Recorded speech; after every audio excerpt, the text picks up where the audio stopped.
नमस्कार, स्वागत आहे तुमचं माझ्या आणखीन एका कुकिंग ब्लॉग मध्ये। उन्हाळा चालू झालाय आणि उन्हाळ्यामध्ये आईस्क्रीम खायला कोणाला नाही आवडत। लहानांपासून मोठ्यांपर्यंत सगळ्यांना आईस्क्रीम खायला आवडतं। तर मी आज मार्केटमध्ये जशी आईस्क्रीम मिळते तशी कस्टर्ड आईस्क्रीम बनवणार आहे। चला तर बनवायला सुरुवात करूया। मी इथे कस्टर्ड आईस्क्रीम बनवत आहे, तर त्यासाठी आधी आपल्याला कस्टर्ड बनवून घ्यायचं आहे। तर मी इथे 1 कप म्हशीचं दूध घेतलंय, त्यातलंच 4 चमचे आपण दूध आधी काढून घ्यायचंय। हे रूम टेम्परेचर वरचंच दूध आहे। मी इथे 4 ते 5 चमचे दूध काढून घेतले आणि उरलेलं दूध आपण ह्या पॅन मध्ये टाकून घ्यायचे। तुम्ही ह्याच्यातलं काढण्यापेक्षा दुसरं वापरलं तरी चालेल, पण मी ह्यातलंच घेतलं आहे। आता या दुधाला आपण छान उकळी काढून घ्यायची। दूध तापते तोपर्यंत आपण इथे कस्टर्डचं दूध तयार करून घेऊया। तर मी इथे जे दूध काढलं होतं 4 ते 5 चमचे, त्याच्यामध्ये ही कस्टर्ड पावडर टाकून घ्यायची। मी ही व्हॅनिला फ्लेवरची कस्टर्ड पावडर घेतली आहे, ती याच्यामध्ये टाकून घ्यायची आहे।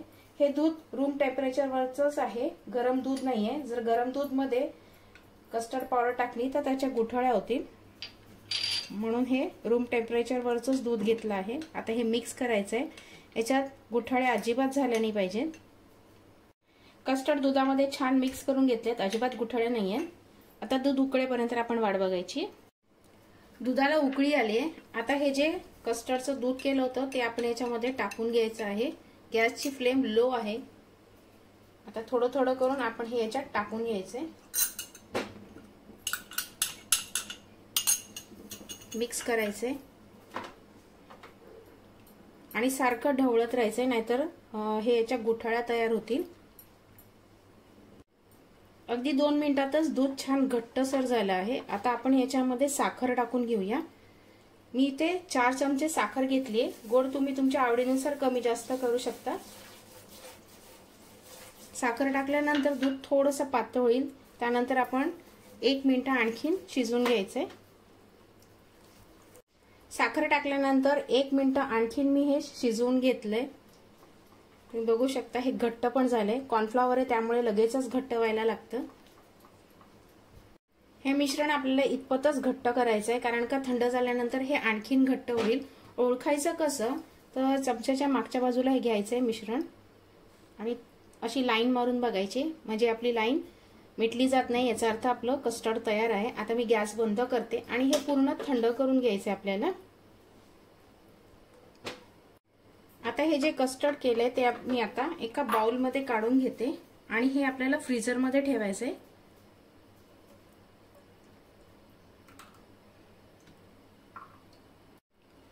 मी आता इथे ट्रोपोलाइटचं व्हिपिंग क्रीम घेतलंय, हे मी अर्धा कप घेते आहे। जर तुमच्याकडे हे व्हिपिंग क्रीम नसेल तर फ्रेश क्रीम वापरलं तरी चालेल। तो 200 ग्रॅमचा जो पूर्ण डब्बा येतो, म्हणजे बॉक्स येतो, तो पूर्ण घ्यायचा आहे। हे मी अर्धा कप घेते। हे मी आधी फ्रीज मध्ये ठेवलं होतं, म्हणजे फ्रीजर सेक्शन मधून काढून फ्रीज मध्ये ठेवलं होतं। या व्हिपिंग क्रीम मध्ये आईस क्रिस्टल अजिबात नकोय, म्हणजे बर्फ अजिबात नकोय, पूर्ण पातळ हवंय। तर हे पूर्ण पातळ आहे पण थंड आहे। आता आपल्याला बीटरच्या साहाय्याने हे आपल्याला बीट करून घ्यायचंय। जर तुमच्याकडे व्हिपिंग क्रीम नसेल तर अमूलचा जे फ्रेश क्रीमचा छोटा डब्बा मिळतो, म्हणजे बॉक्स मिळतो, तो पूर्ण घ्यायचा आहे आणि बीटरच्या साहाय्याने ते पण बीट करून घ्यायचंय। आता हे मी बीट करून घेते। मी 1-2 मिनिट हे मी छान बीट करून घेतले। आता सॉफ्ट पीक झाले, इतकंच आपल्याला हवंय। व्हिपिंग क्रीम व्हिप करून झाले, त्याला सॉफ्ट पीक पण आलेत। आता आपण जे कस्टर्ड फ्रीजर मध्ये थंड करण्यासाठी ठेवलं होतं ते आता आपण याच्यामध्ये टाकून घ्यायचं आहे, मिक्स करायचं। आता हे बीटरने परत एकदा बीट करून घ्यायचं। कस्टर्ड टाकून घेतल्यानंतर मी 1 मिनिट हे छान बीट करून घेतलंय। आता ह्याला पिवळा रंग येण्यासाठी मी याच्यामध्ये 2 ड्रॉप येलो कलर टाकते, ऑप्शनल आहे, नाही टाकलं तरीही चालेल। आता परत एकदा हे छान बीट करून घ्यायचे आपल्याला। कलर टाकल्यानंतर मी थोडंसं मिक्स करून घेतलंय। व्हिपिंग क्रीम मध्ये साखर टाकण्याची गरज नाही, कारण का ते ऑलरेडी गोडच आहे। आता याच्यामध्ये थोडेसे ड्रायफ्रुट्स टाकून घ्या। ड्रायफ्रुट्स टाकणं अगदी ऑप्शनल आहे। थोडेसे पिस्ता, त्यानंतर थोडेसे बदाम, त्याच्यानंतर याच्यामध्ये मी मिक्स टूटी फ्रुटी सुद्धा टाकतेय। आता हे छान मिक्स करून घ्यायचे। ड्रायफ्रुट्स टाकून मिक्स करून घेतले। जर तुम्हाला फूड कलर नको पाहिजे असेल तर नाही टाकला तरीही चालेल। आता आपल्याला ज्या भांड्यामध्ये किंवा डब्यामध्ये आपल्याला आईस्क्रीम सेट करायचे त्या डब्याला मी इथे बेकिंग पेपर लावून घेतला आहे। आता याच्यामध्ये थोडेसे पिस्ते टाकून घ्यायचे आहेत। ऑप्शनल आहे, नाही टाकलं तरीही चालेल, पण दिसायला छान दिसेल म्हणून मी टाकते। त्यानंतर बदाम, मी याच्यामध्ये पिस्ता, बदाम आणि थोडीशी टूटी फ्रुटी सुद्धा टाकून घेतले। आता हे मिश्रण याच्यामध्ये टाकून घ्यायचे।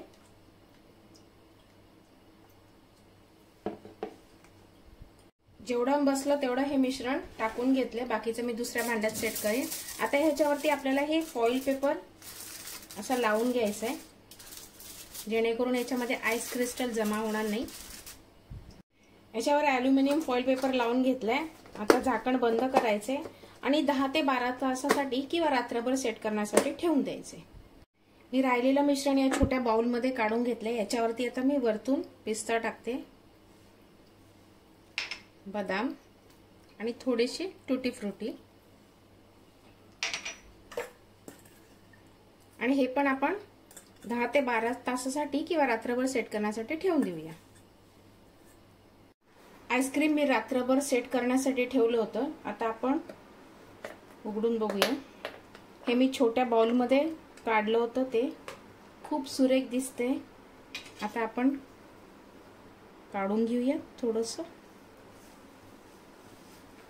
खूप छान पद्धतीने सेट झालंय।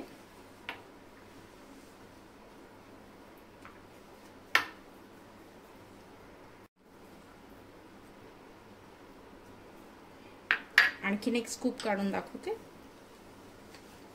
याच्यात आईस क्रिस्टल अजिबात झाले नाहीये।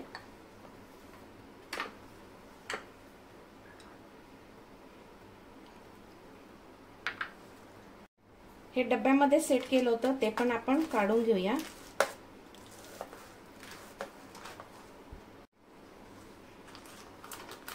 हे पेपर लावला, बटर पेपर, त्यामुळे पटकन निघून आलं आईस्क्रीम, अजिबात कुठे चिकटलं नाहीये। बघू शकता किती सुरेख दिसते। मी हे काढून घेतले, आता कट करून घेऊया। स्लाइस मध्येच मी कट करते।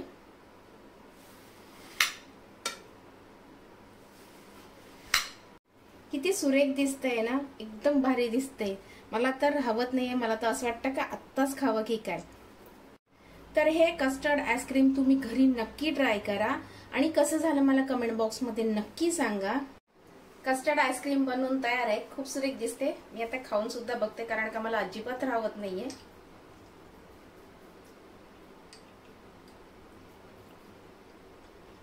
एकदम मस्त झाले, जसं मार्केटमध्ये मिळतं ना तसंच झालं आहे। तुम्ही घरी नक्की खरंच ट्राय करा आणि कसं झालं मला कमेंट बॉक्स मध्ये नक्की सांगा। जर तुम्हाला माझे हे कुकिंग ब्लॉग आवडत असतील तर लाईक नक्की करा। पुन्हा भेटूया अशा छानशा कुकिंग ब्लॉग बरोबर, तोपर्यंत धन्यवाद।